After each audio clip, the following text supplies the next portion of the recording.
वारकरी संप्रदायाचं मूळ असलेल्या बीड जिल्ह्यातील श्री क्षेत्र गहिनीनाथगड या ठिकाणी संत वामनभाऊ महाराज यांचा सुवर्ण महोत्सवी जो सोहळा आहे, पुण्यतिथी सोहळा, तो मोठ्या थाटामाटामध्ये साजरा केला जातो। आणि या निमित्त या गहिनीनाथगडावरती आपण पाहतोय भव्य दिव्य असं यज्ञभूमी, आणि या ठिकाणी आपण पाहतोय हे यज्ञ भवन उभारण्यात आलेले आहे आणि या ठिकाणी शेकडो लोक हे यज्ञ करणार आहेत। त्याचबरोबर वारकरी संप्रदायातील महाराष्ट्रातील नामांकित कीर्तनकारांची कीर्तनं देखील होणार आहेत।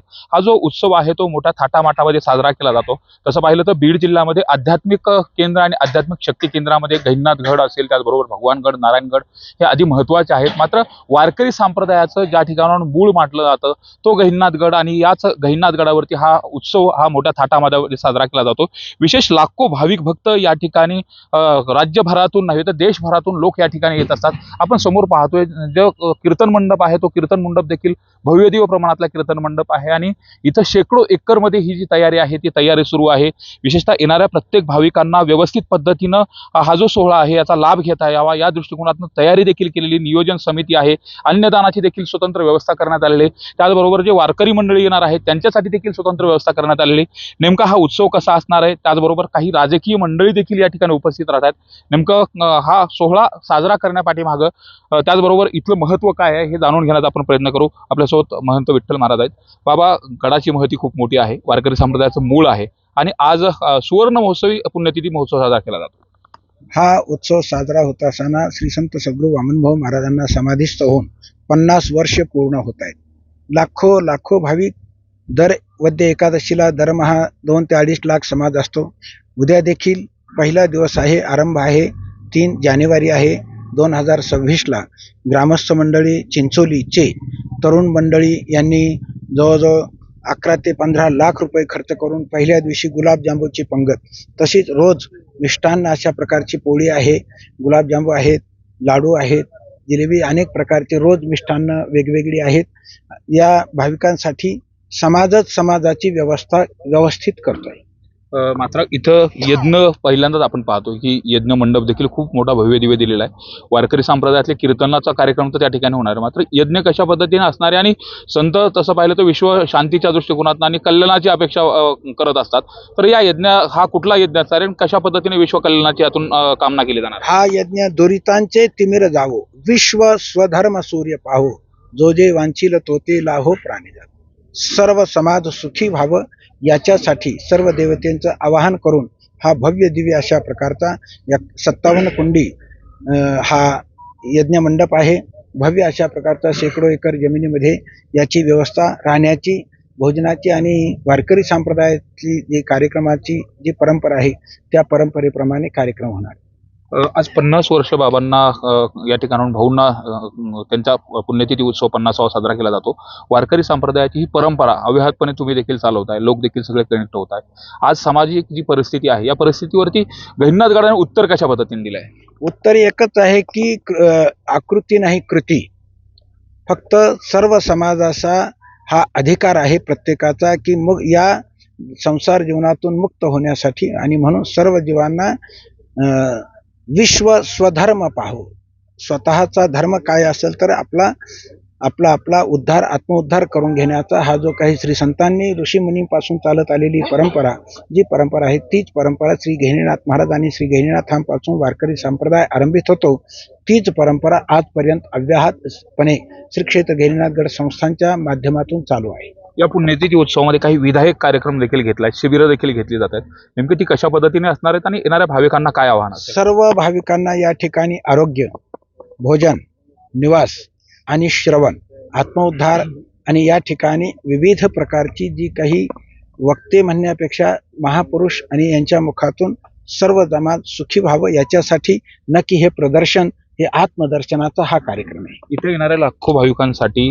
जी परिसरातील गाव आहेत त्या ठिकाणून देखील माधवगिरी हे देखील मागितलं जातं। त्याचबरोबर जी जेवणाची व्यवस्था आहे ती नेमकी कशा पद्धतीने केली? स्पेशली रोज पक्वान्न आहे, हजारो गावं यामध्ये सामील आहेत आणि सर्व समाजाच्या माध्यमातून ही व्यवस्था करण्यात आलेली आहे। या कार्यक्रमासाठी मागच्या वेळेस देवेंद्र फडणवीस देखील आलेले होते, मुख्यमंत्री उपमुख्यमंत्री होते त्यावेळेस आलेले होते, आणि त्यावेळेस तुम्ही देखील सांगितलं होते मुख्यमंत्री होणार। आता मुख्यमंत्री म्हणून या ठिकाणी येणार आहेत, तर आल्यानंतर त्यांच्यासोबत आणखी कोण येणार आहे? तर तुमचं भाकीत मागच्या वेळेस खरं ठरलं होतं? माझं भाग्य, माझं बोलणं खरं ठरण्यापेक्षा त्यांच्या प्रारब्धात जे होतं ते मी बोललो. जे होणार आहे ते होणार आहे. आणि म्हणून जो माणूस समाजाची खरी सेवा करतो तो खऱ्या पदापर्यंत पोहोचतो. आता या कार्यक्रमाला कोण कोण येत आहेत का? आता केंद्रातल्या काही मंत्र्यांना, पंतप्रधानांना देखील तुम्ही निमंत्रण दिल्याचं समजतंय. कोण कोण या कार्यक्रमासाठी उपस्थित असेल आणि तो नेमका कार्यक्रम पुण्यतिथीचा दिवस कधी असणार आहे आणि कसा कार्यक्रम असणार आहे? पौषवद्य अष्टमी रोज शनिवार 10 जानेवारीला हा कार्यक्रम, या कार्यक्रमाची सांगता होईल. या देशाचे पंतप्रधान नरेंद्रभाई मोदी साहेब, या देशाचे गृहमंत्री श्री अमित शहाजी साहेब, या राज्याचे मुख्यमंत्री श्री देवेंद्रजी फडणवीस साहेब, या राज्याचे उपमुख्यमंत्री श्री अजित पवार, या सर्व मंडळीला, अनेक विविध मंत्र्यांनाही निमंत्रित केलेलं आहे. सर्वांना, या परिसरातील सर्व नेतेगण आणि सामाजिक वारकरी, संत, महापुरुष आणि या ठिकाणी मंडलेश्वर श्री विश्वेश्वरानंदजी स्वामी यांच्या हस्ते देखील, यांच्या उपस्थितीत सुवर्ण महोत्सव, या महोत्सवाचा जो कळस आहे, सुवर्ण कळस, त्या कळसालाही ते उपस्थित राहतील. मात्र हे जे भाविक आहेत त्या भाविक भक्तांना काय आवाहन असेल का? आता हा देखना सोहळा आहे, भव्यदिव्य असा उत्सव साजरा केला जातोय, त्यामुळे त्यांनी सहभागी होण्याच्या अनुषंगाने काय आव्हान असेल? एकच आवाहन करा, हरी भक्ती परलोकी ये कामा सोडविल यमापासून या. अंतिम जे दुःख आहे त्या दुःखातून आणि सामाजिक जीवनामध्ये, सामाजिक जीवन जगत असताना आपला स्वतःचा स्वार्थ साधण्यासाठी जो वर्ग या समाजामध्ये विष कालवतो त्याच्यापासून सावध राहून आत्मउद्धार करून घ्यावा. या प्रसंगी एवढंच मी आवाहन करेन.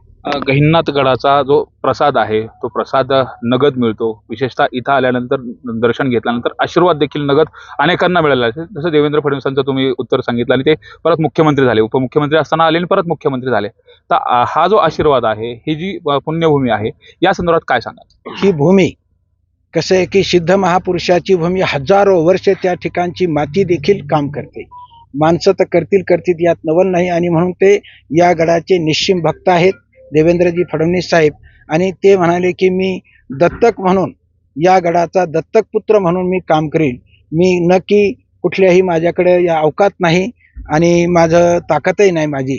तेव्हा ते या ठिकाणी बोलत असताना अतिशय नम्रपणाने, आणि नम्र झाला भूता तेने कोंडिले आनंदा, विश्वात्मक शक्ती तो प्राप्त करून घेतो. जो अशा प्रकारचा नम्र असतो तो महापुरे झाडे जाती तेथ लव्हाळे वाचती, काटक ताटक राहणारा, ताठ राहणारा तो कधी टिकत नसतो.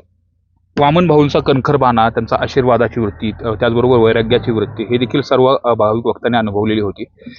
बाबांच्या काय आठवणी सांगाल का? तर तुम्ही त्यांच्यासोबत अनेक वर्ष होते. बाबांच्या आठवणी, या प्रसंगी यज्ञ करत असताना मला सगळे काही आठवते. कोतनचा यज्ञ करत असताना प्रत्यक्षात 11 वाजता यज्ञ नारायण यज्ञकुंडातून प्रगट होतात. याच्यापेक्षा दुसरं भाग्य मी पाहिलेलं नाही. मी श्री संत सद्गुरू वामनभाऊ महाराज यांच्याबरोबर 1964 ऑगस्टमध्ये आलो आणि 1976 24 जानेवारी 1976 रोज शनिवार त्यांचा समाधीचा तो प्रसंग, आणि ती समाधी देत असताना शेवट समाधी गृहातून बाहेर येणारा फक्त आणि फक्त मी आहे. आपण पाहतो साहजिकच 50वा सुवर्ण महोत्सव हा साजरा केला जातोय आणि एखादा साधू असेल, संत यांच्या जाण्यानंतर त्यांचा जो विचार आहे तो कायमस्वरूपी आणि परंपरा समृद्ध पद्धतीने चालवली जाते. विशेषतः ज्या गहिनीनाथ गडावरून वारकरी संप्रदायाचे मूळ समजलं जातं, याला उगम स्थान असं समजलं जातं, त्याच ठिकाणी हा मोठा भव्यदिव्य असा उत्सव होतोय. यामध्ये सामाजिक, त्याचबरोबर आध्यात्मिक क्षेत्रातील दिग्गज मंडळी येत आहेत. तसंच ही सगळी मंडळी जमल्यानंतर राजकीय मंडळी देखील या ठिकाणी उपस्थित राहणार आहे. त्यामुळे गडांचा आशीर्वाद घेण्यासाठी आणि आशीर्वादातून स्वतःचं कल्याण आणि समाजाचं कल्याण करण्याच्या दृष्टिकोनातून लाखो भाविक भक्त नतमस्तक होण्यासाठी या ठिकाणी येणार आहेत. आणि जय्यत तयारी करण्यात आलेली हा उत्सव आणि हा सोहळा पाहण्याच्या दृष्टिकोनातून लाखो भाविक भक्त देखील येणार आहेत. त्यामुळे साहजिकच या उत्सवाच्या अनुषंगाने ज्या अपडेट आहेत त्या न्यूज 18 लोकमतच्या माध्यमातून आम्ही देण्याचा प्रयत्न करू. आध्यात्मिक उत्सव आहे, सामाजिक क्रांतीच्या दृष्टिकोनातून देखील अत्यंत महत्त्वाचं आहे. विशेषतः सामाजिक जी जडणघडण आहे त्यामध्ये वारकरी संप्रदायाचं खूप मोठं योगदान आहे. त्यात संत वामनभाऊ महाराज असतील, त्याचबरोबर गहिनीनाथगड म्हणजे गहिनी प्रसादे निवृत्तीदातार ज्ञानदेवसार सोजविले, जसं हरिपाठामध्ये संत ज्ञानेश्वर महाराज म्हणतात. त्याचबरोबर निवृत्तीनाथ महाराजांनी देखील जी गुरुपरंपरा सांगितली होती गुरुपरंपरेच्या अभंगामध्ये, तर त्या अनुषंगाने याच गडावरती आता हा भव्य दिवस सोहळा होतोय, देखना सोहळा होतोय, यज्ञ देखील होणार आहे. विश्वकल्याणाच्या दृष्टिकोनातून हा यज्ञ देखील महत्त्वाचा आहे. त्यामुळे हा सोहळा पाहण्यासाठी प्रत्येकाने यावं असं आवाहन देखील महाराजांनी केलेलं आहे.